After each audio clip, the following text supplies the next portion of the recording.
Here at Vagabond Studios, our goal is to simplify and streamline the music industry, particularly the independent music industry. Let's take a look at some of the pain points of major players in the market. First, our bands. Let's say I'm in a band based out of Provo, Utah. I'm pretty good, so I play shows in Salt Lake. Maybe I go down to St. George. Let's say I'm really popular. I can play shows in Rexburg, Boise, even Las Vegas. These cities make up what we call the local music network. And there isn't just a local music network in Utah, there's several all over the country. The difficulty of me and my band is breaking out of the Utah network. Let's say I'm trying to break into the market in Omaha. I try to get people in Omaha to listen to my music through social media. I may even book shows at local venues. But after all this hard work, I can still be playing to empty air in good old Nebraska. Artists have a tough time breaking out.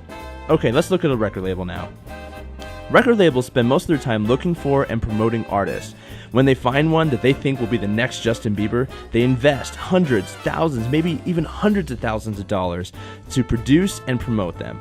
Labels get their music and try to sell them to consumers in the hopes that consumers will pay, and the record label can recoup their costs and turn a profit. The big problem is that there's no validation. Oftentimes, record labels will spend thousands of dollars on a flop, and if they do get a hit, every year labels are losing more and more of the pie due to the internet.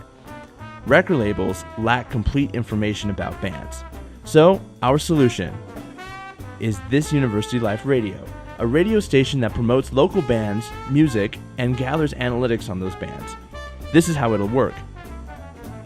We create local radio stations for every local music network and get music from the local bands.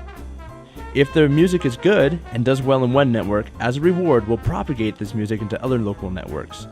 How do we gather analytics? Well, that's all in our radio station. We're listening to Get Away by a local Provo band named the Blind Actuaries. By default, every song setting is set to unsure, but if I don't like the song, I can definitely dislike this. But I really like this, so I'm going to click on like. All the voting, demographic, and other information we collect is aggregated through our algorithms. Why would you want this information? Well, let's say I'm the Blind Actuaries and I want to set up a summer tour.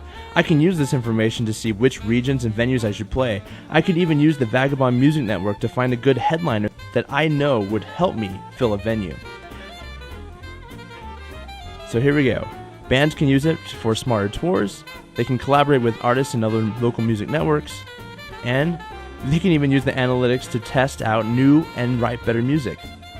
Record labels can use this information to find and sign popular artists, use the system to test out potential new artists, and put artists on more compatible tours, or take advantage of demographical information. So there is a problem with this model. It's the sheer number of bands that are out there. No one entity could handle the millions of local bands out there. However, local venues deal with these bands every day. We plan to partner up with these local venues so we always get new and fresh content. In return, it will promote their shows and the music that they book in their venues through our website, and hopefully they will get more listeners as well. This is our cost structure. Our major expenses are hosting fees. We have the following non-cash transactions, and we are hoping to get the majority of our revenue from selling subscriptions to our analytics and propagation of music. We also expect some revenue from sales and advertising. Because of our low cost structure, we are Vagabond Studios, and thank you for listening.